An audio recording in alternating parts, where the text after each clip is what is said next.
Have you ever noticed how some of your deepest thoughts rise only when you finally lie down?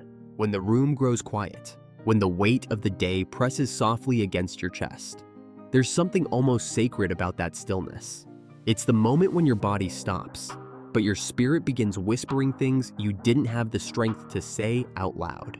Maybe it's after a long shift. Maybe it's when your bones ache with exhaustion. Or maybe when sleep refuses to come because your heart is carrying a story too heavy to set down. And there, in the dim glow of a bedside lamp, or in complete darkness, you find yourself talking to God, not with formal words or structured posture, but with what little strength you have left. And yet, part of you wonders, is this okay? Does God mind if I pray like this, lying here, tired, undone? Somewhere along the way, people told you that holiness must look a certain way, that prayer must be posed, polished, performed. But Scripture carries a secret that religion rarely whispers. God listens most deeply when you are most human, when your guard falls, when your heart opens, when your soul trembles. Think of David on his bed, Psalm 63:6, remembering God through sleepless watches of the night. Think of the quiet prayers you've prayed while staring at the ceiling, hoping heaven was near enough to hear. And what if those prayers were not your weakest, but your truest?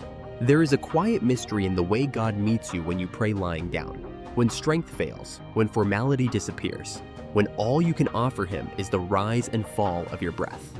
People may call it lazy, some may think it's disrespectful, but the Bible reveals a truth so shocking, so beautifully human, that it turns religious expectations upside down. Because God has never asked you for perfect posture. He has asked for a reaching heart. Think for a moment about those nights when you whisper to him without even moving your lips. Maybe your body is still, but your mind is racing. Maybe fear is pressing into you from every direction. Maybe tears slip silently into your pillow because you don't want anyone to hear you breaking. And yet, heaven listens, just as God listened to a dying king. Imagine the scene: Hezekiah, pale and fading, the prophet's words echoing like a death sentence. You will not recover. No room for hope. No possibility of strength. No kneeling. No upright worship. Just a man turning his face toward the wall, breathing out a desperate prayer from his bed. And before Isaiah even reached the courtyard, God stopped him with a message that still shakes the heart centuries later. I have heard your prayer.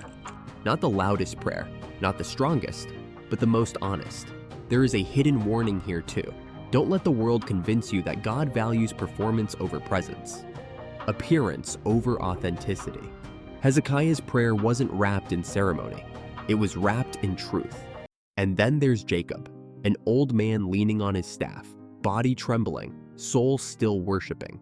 Genesis 47:31. A lifetime of wrestling, wandering, fighting, blessing. And yet, in his final moments, he didn't stand tall. He simply leaned. And God called it worship. Do you see the pattern? Do you feel its tenderness? God is drawn to you when you have nothing left to give but yourself. Think about your own nights, those hours when sleep won't come, when tomorrow feels uncertain, when your heart is louder than the silence around you. David wrote, "On my bed I remember you." Psalm 63:6. He wasn't in a temple. He wasn't wearing holy garments. He was just a man lying awake, thinking of God. And somehow, that made the night sacred. Even Jesus spoke against the showmanship of prayer. He warned his followers not to be like those who prayed loudly in public just to be seen. Matthew 6:5. God isn't moved by theatrics. He's moved by sincerity. And then there's Hannah, broken, trembling, barely able to form words. Her tears became her language. Her aching became her offering. She wasn't standing tall. She was collapsing under the weight of longing. And yet God birthed a prophet from her whispered agony. So tell me, why would God accept the prayers of the dying, the leaning, the weeping, the whispering, but reject yours simply because you were lying down? He wouldn't. Because prayer is not choreography. Prayer is connection. It is not a ritual. It is a relationship. And relationships thrive not when you perform, but when you are real. There is another secret tucked inside prayer from weakness. When you are lying down, you cannot pretend. You cannot perform, you cannot impress. All masks fall in exhaustion, and sometimes that is the very moment God has been waiting for. Romans 8:26 says, "The Spirit helps us in our weakness," not in our strength, not in our best spiritual posture, in our weakness. When you can't articulate the right words, when your body refuses to cooperate, when your soul is too tired to stand. Maybe you are someone who prays after working through the night, when your bones ache and your eyelids fight to stay open. Maybe you pray from a hospital bed or a couch where pain has kept you captive, or a mattress that has absorbed more tears than sleep. Maybe you pray after the kids finally settle, and lying down is the only moment you breathe. Those prayers, the ones you think are too small, too tired, too messy, those might be the most pure prayers you ever offer. Because in those prayers, you are not performing for God, you are collapsing into Him.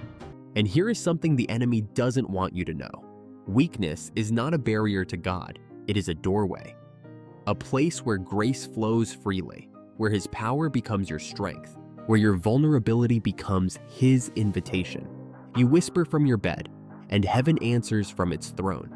So now, as you lie there, maybe on your side, maybe staring up at the ceiling, maybe curled into the quiet of your own thoughts, I want you to remember this gentle truth.